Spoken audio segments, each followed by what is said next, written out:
할렐루야. 우리 서로 바라보시면서 성도의 교제를 나누도록 하겠습니다. 사랑합니다. 축복합니다. 사랑합니다. 축복합니다. 이 시간 하나님의 말씀을 통하여서 죄로 인하여 하나님과 원수 될 수밖에 없었던 우리를 십자가를 통하여 화목케 하신 그 예수님의 은혜를 깨닫는 귀하고 복된 시간 되기를 간절히 원합니다. 사랑하는 성도 여러분, 화목하십니까? 많은 여러분들이 아멘이라고 이렇게 대답해 주셨지만 많은 사람들이 화목이라는 단어와는 사실 거리가 먼 그런 삶을 살고 있는 것은 아닌지 조심스럽게 진단을 해봅니다. 바쁘게 돌아가는 세상과 또 다양한 관계 속에서 우리는 매 순간 갈등과 또 분열을 경험하게 되는 것이죠. 가정 내에서의 불화, 직장에서의 갈등, 사회적 대립 등 다양한 상황을 직면하면서 우리는 평화와 화목을 경험하기가 참으로 쉽지 않은 것만 같습니다. 그러나 성경은 우리에게 예수 그리스도 안에 있을 때 진정한 화목과 기쁨을 경험할 수 있음을 가르쳐주고 있습니다. 오늘 본문을 통해 예수님께서 어떻게 우리를 화목하게 하셨는지, 그리고 그 화목이 우리에게 주시는 그 기쁨에 대해서 크게 세 가지로 살펴보고자 합니다. 먼저 본문은 예수님께서 교회의 머리가 되신다는 것을 우리에게 말해주고 있습니다. 우리 함께 읽겠습니다. 시작. 예수님께서 교회의 머리가 되십니다. 본문을 살펴보기 전에 골로새서의 이 배경을 잠깐 살펴보기 원하는데요. 골로새 교회는 에바브로라는 사람이 세운 교회였습니다. 바울로부터 복음을 듣고 회심했던 에바브로는 골로새 지역으로 가서 복음을 전한 후 교회를 세우게 되죠. 골로새 교회는 가정을 중심으로 모이는 아주 조그마한 그런 공동체였습니다. 하지만 믿음의 질서를 잘 유지하고 또 복음의 열매를 맺으면서 왕성하게 자라고 있었던 그런 교회였습니다. 문제는 이처럼 생긴 지 얼마 되지 않은 교회, 한창 은혜 가운데 자라고 있는 골로새 교회에 복음을 위협하는 이단 사상이 침투하게 된 것입니다. 골로새 교회의 개척자인 에바브로는 이 문제를 가지고 옥에 갇혀 있었던 바울을 방문하게 되었고, 이러한 소식을 들은 바울이 옥에서 쓴 편지가 바로 오늘 이 골로새서입니다. 즉 골로새서는 정리를 해보면은 사도 바울이 골로새 교회에 침투한 이단 사상을 반박하기 위한 목적으로 기록했다라는 것이죠. 골로새 교회에 침투한 이단들은 그럴싸한 철학과 속임수로 성도들을 미혹하였습니다. 그들의 가르침은 듣기에는 그럴듯하게 들려도 구원의 시작이 하나님께 있는 것이 아니라고 밝히고 있는 것이죠. 그들은 예수 그리스도에 관한 도가 사람의 전통과 세상의 초등 학문의 따름이라고 가르쳤고, 하나님께서 제시한 구원의 유일한 길인 그리스도와 상관이 없다라고 가르쳤습니다. 문제는 아직 신앙이 연소한 고린도 교회의 성도들은 이러한 이단들의 가르침에 큰 영향을 받게 되었고, 그 결과 그들 자신의 신앙이 흔들리는 것과 동시에 교회가 흔들리게 되는 결과를 초래하기 시작했다는 것이죠. 여러분, 오늘날 얼마나 많은 이단들이 성도들과 교회를 공격하고 있습니까? 수많은 이단들 가운데서도 한국교회가 특별히 신천지에 대해서 더 경계하고 또 경고하는 것은, 이들은 다른 이단과는 다르게 교회 내부로 깊숙이 들어와서 잘못된 가르침으로 성도들을 미혹하고 또 교회를 와해시키기 때문인 것입니다.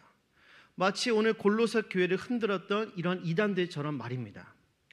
주중사역을 하다 보면은 신천지에서 교회로 보내는 편지를 어렵지 않게 보게 됩니다. 대부분 뜯어보지도 않고 곧바로 폐기해버리지만, 한 번은 도대체 이들이 무슨 말을 그렇게 하고 싶어서 이런 열심일까 싶어 한번 뜯어보았습니다. 정말로 정성스럽게 손으로 쓴 글씨들이 그 안에 빼곡하게 기록이 되어 있는데요. 내용을 보니까 부끄러운 줄을 모르고 그들의 잘못된 사상과 생각을 가지고 교회가 정신을 차려야 한다라고 아직도 이만희가 진정한 구원자임을 모르고 있냐며 이 교회를 꾸짖고 있는 내용들이 한가득인 것입니다. 한 번은 50대로 보이는 처음 보는 여자분이 교육자실로 들어왔던 일이 있었습니다. 무슨 일인가 싶어서 어떻게 오셨어요? 라고 물어보니까 좋은 것을 가지고 왔다며 책자 몇 권을 놓고 헐레벌떡 계단을 내려가는 거예요. 느낌이 이상해서 보니까 신천지였습니다. 곧바로 그가 놓고 갔던 책을 들고서 따라가서 그분을 내쫓고 난 다음에 내쫓았더니 이분이 또 몰래 들어와서 엘몰에 계셨던 성도들에게 말을 붙이고 있는 것입니다.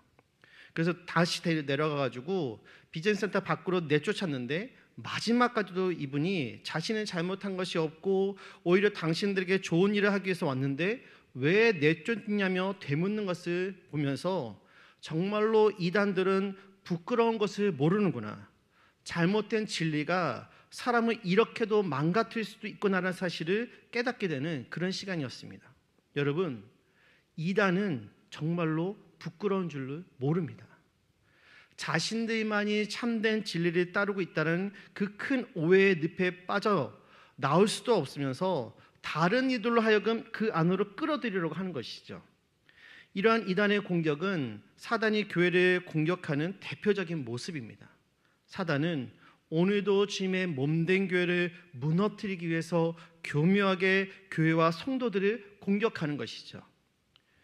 우리 예수님께서 십자가에 달리게 되었을 때 아마도 사단은 기뻐했을 것입니다. 그 기쁨을 감출 수가 없었을 것이죠. 예수님을 십자가로 끌고 가는데 성공한 제사장들과 바리새인들은 쾌재를 불렀습니다. 예수님께서 고난을 당하는 가운데 그분 곁에 있었던 수많은 사람들, 12명의 제자들, 오직 자신만은 배반하지 않을 것이다라고 호언장담했던 베드로까지 아무도 예수님 곁에 남아있지 않았습니다. 그렇게 하나님의 구원 사역이 실패로 끝나는 것만 같이 보였던 것이죠. 그러나 하나님의 구원 사역은 여기서 멈추지 않았습니다. 예수님은 약속하신 대로 사흘 만에 다시 살아나셨고 슬픔 가운데 빠져있던 제자들을 찾아와 그들을 위로하고 격려하여 주셨습니다. 그리고 40일 동안 함께 계시며 하늘나라에 대한 비밀을 가르치시고 성령을 약속하시고 하늘 보좌 우편으로 올라가시게 되죠. 이후에 어떠한 일들이 일어나게 됩니까? 우리가 새벽마다 함께 살펴보고 있는 사도행전을 통해서 우리가 잘 알고 있는 것처럼 오순절날 성령의 임재를 통하여 성령의 충만함을 받은 사도들을 중심으로 교회가 건강하게 세워지게 되었습니다. 위기 가운데 넘어질 것만 같았던 교회가 부활하신 예수님으로 인하여서 다시 일어서게 된 것이죠. 그래서 사도 바울은 골로새 교회 성도들에게 본문 18절에서 이렇게 권면합니다. 그는 몸인 교회의 머리시라. 사랑하는 성도 여러분, 오직 예수님만이 교회의 머리가 되신 줄로 믿으시기를 바랍니다. 하나님께서 예수님을 교회의 머리로 세워주셨기 때문에 교회는 견고하게 세워져 갈 수가 있는 것입니다. 교회는 머리 되신 예수님을 중심으로 성도들과 함께 하나의 유기체로서 세워져 갑니다. 사도 바울은 고린도전서에서 이런 교회의 모습을 하나님의 영광을 위하여 세워진 하나의 몸으로 비유를 하고 있죠. 즉 머리 되신 예수님과 그 지체의 각 부분으로서 성도들을 부르셨고 이를 통하여 하나님께 모든 영광을 올려드리도록 하셨다라는 것입니다. 그러므로 교회가 내부적으로 분쟁과 어려움으로 고통을 당하고 외부적으로 공격을 당하는 일이 생길지라도 우리의 머리가 되시는 주님을 바라보시기를 바랍니다. 우리가 교회를 위하여 죽음까지도 감내하신 예수님을 바라볼 때 그 어떠한 공격과 어려움도 능히 이겨낼 수 있을 줄 믿습니다. 오늘 본문을 통해서 발견할 수 있는 두 번째 사실은 십자가를 통해서 화평을 이루셨다는 것입니다. 우리 함께 읽도록 하겠습니다. 시작. 십자가를 통해 화평을 이루셨다. 아멘. 본문 18절 말씀 함께 읽겠습니다. 18절입니다. 시작. 그는 몸인 교회의 머리시라. 그가 근본이시요 죽은 자들 가운데서 먼저 나신 이시니 이는 친히 만물의 으뜸이 되려 하심이요. 아멘. 사도 바울은 예수님에 대해서 죽은 자들 가운데서 먼저 나신 이라고 지금 소개하고 있습니다. 이 말은 우리에게 그리스도께서 죽은 자들 가운데서 가장 먼저 부활을 경험한 자라는 의미로 받아들여질 수가 있는데, 성경에 기록된 부활의 사건들을 보면은 사실 예수님이 가장 먼저 부활을 경험한 자라고 말할 수는 없습니다. 왜냐하면 예수님께서 공생의 기간에 야이로의 딸을 살리셨던 일이 있었고 마리아와 마르다의 오빠였던 나사로를 또한 살리셨기 때문인 것이죠. 구약에서는 나인성 과부의 아들이 죽었다가 살아났으며 에스겔서에서는 이미 죽은 지 오래였던 뼈들이 살아나 군대를 이루는 것을 봤을 때 성경에서 언급하는 죽은 자가 다시 살아나는 이러한 일은 흔한 일은 아니지만 분명 예수님 이전에 많은 사람들이 죽었다가 다시 살아났던 일들이 있었음을 우리에게 알려주고 있습니다. 따라서 순서로만 본다면은 그리스도의 부활은 첫 번째가 아니라 수십 번째쯤 될 수가 있는 것이죠. 이런 의미로 봤을 때 바울이 말하는 죽은 자 가운데서 먼저 나신 이가 예수님이라는 이 말은 사실 앞뒤가 맞지 않는 말로 들릴 수도 있습니다. 하지만 예수님 이전에 죽었다가 다시 살아난 자들과 예수님 사이에는 분명한 차이가 있는 것이죠. 오직 예수님의 부활만이 영원한 생명의 부활이라는 사실입니다.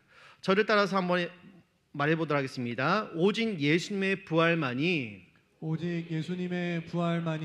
영원한 생명의 부활이다. 영원한 생명의 부활이다.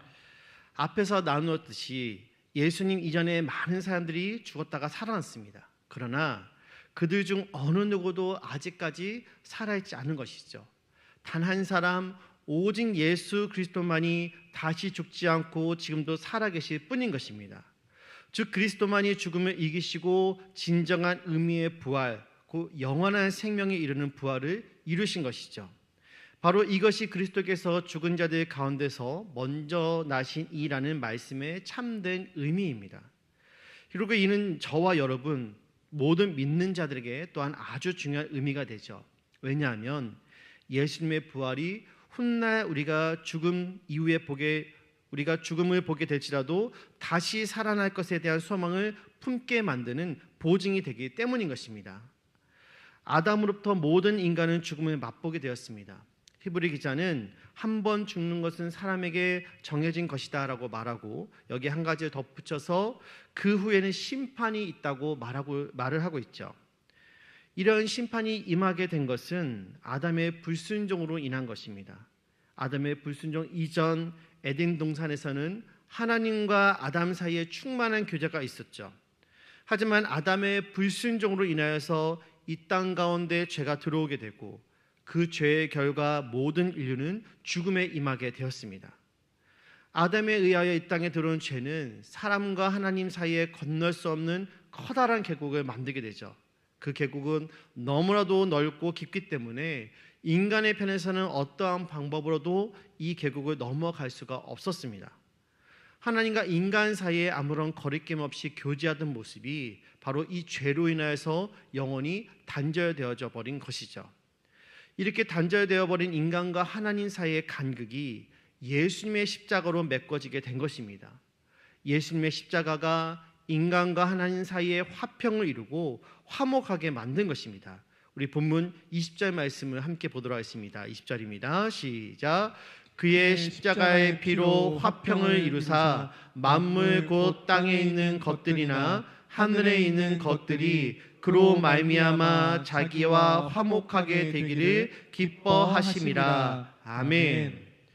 그러므로 만약 십자가를 통한 예수님의 희생과 그 부활하심이 없었다면 저와 여러분은 영원토록 하나님과 원수되어 영원한 생명이 아닌 결코 빠져나올 수 없는 죄의 형벌을 향하여 가게 되었을 것입니다. 우리는 계속해서 사탄의 앞잡이가 되어 하나님을 대적하다가 살다가 죽어 영원한 사망에 이르게 될 것이죠. 어떤 분들은 아담의 죄를 인정하지 않습니다. 아담과 나는 아무런 상관이 없다는 것이죠. 아담은 아담이고 나는 나라는 식의 주장을 하는 것입니다. 만약 그들의 이러한 주장이 사실이라면 그들은 큰 충격을 받게 될 것입니다. 왜냐하면 저와 여러분은 모두 언약적 측면에서 아담과 연합이 되어 있기 때문인 것이죠. 그렇기 때문에 인류의 대표가 되는 아담의 불순종으로 인한 죄가 나의 죄가 될 수가 있는 것이고, 또한 인류의 모든 짐을 지고 십자가에 달려 죽으신 예수님의 구원 사역이 나를 위한 일이 될 수가 있는 것입니다. 이 말을 거꾸로 해보면은 아담의 죄를 인정하지 않는 자들은 예수님의 구원 사역도 인정할 수가 없다라는 것이죠. 로마서 5장 19절 말씀 우리 함께 보도록 하겠습니다. 함께 봅니다. 시작. 한 사람이 순종하지 아니함으로 많은 사람이 죄인 된 것 같이 한 사람이 순종하심으로 많은 사람이 의인이 되리라. 아멘. 사랑하는 성도 여러분, 우리는 그리스도를 믿음으로 그리스도와 연합하게 되었습니다. 그러므로 그리스도의 부활에 따라 장차 우리도 부활할 것을 믿는 것이죠. 특별히 우리가 읽었던 본문 18절에 먼저 나신이라는 이 표현은 우리의 부활을 강력하게 시사합니다. 왜냐하면 먼저 나셨다라는 것은 나중의 날짜를 이미 상정하는 것이기 때문인 것이죠. 그러므로 그리스도의 부활은 장차 우리의 부활에 대한 확실한 보증이 되신 줄로 믿으시기를 바랍니다. 예수님의 십자가는 우리에게 하나님의 사랑과 은혜를 깊이 깨닫게 합니다. 예수님은 우리를 사랑하셔서 자신의 생명을 내어주셨습니다.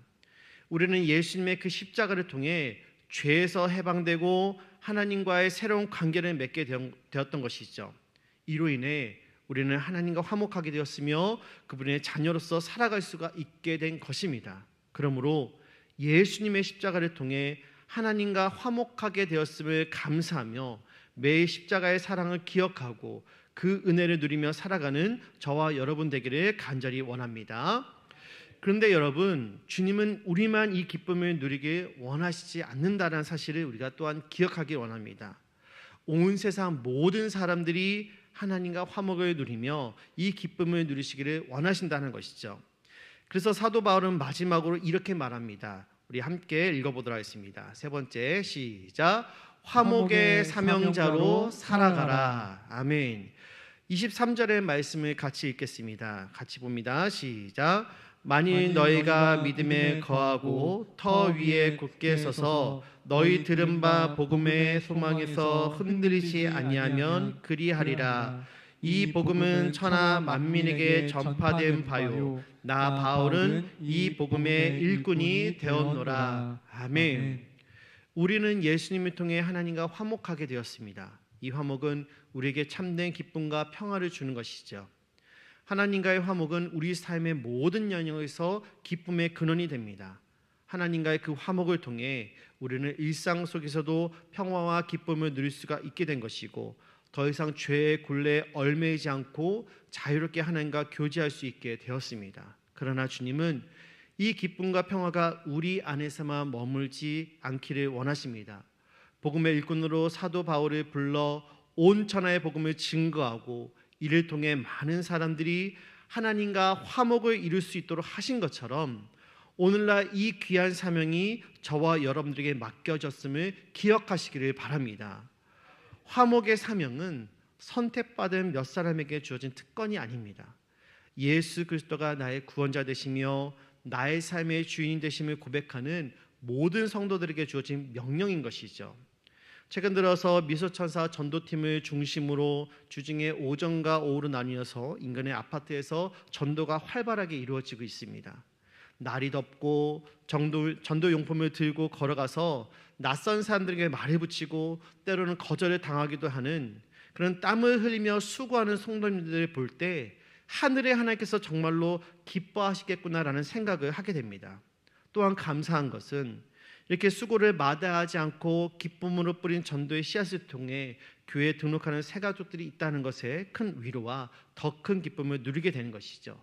사랑하는 성도 여러분, 하나님께서 우리를 부르시고 예수 그리스도의 십자가를 통하여 화목의 기쁨을 맛보게 하신 것은 우리에게 구원을 얻도록 함과 동시에 화목의 사명자로 삼으시기 위함인 줄로 믿으시기를 바랍니다. 그러므로 우리는 내가 구원받은 것으로만 만족할 것이 아니라 자신이 복음의 일꾼 화목의 사명자로 부르심을 받았다는 사실을 기억하여 그 사명을 충성스럽게 감당해야만 하는 것입니다. 우리는 해를 얻든지 못 얻든지 다만 복음을 증거할 뿐인 것이죠. 이 귀한 사명을 통하여 사망의 그늘에 앉아 죽어가는 영혼들이 소성케 됨을 보게 되므로 우리가 누리는 구원의 기쁨과 하나님과의 참된 화목이 그들의 삶 속에서도 온전히 드러날 수 있기를 간절히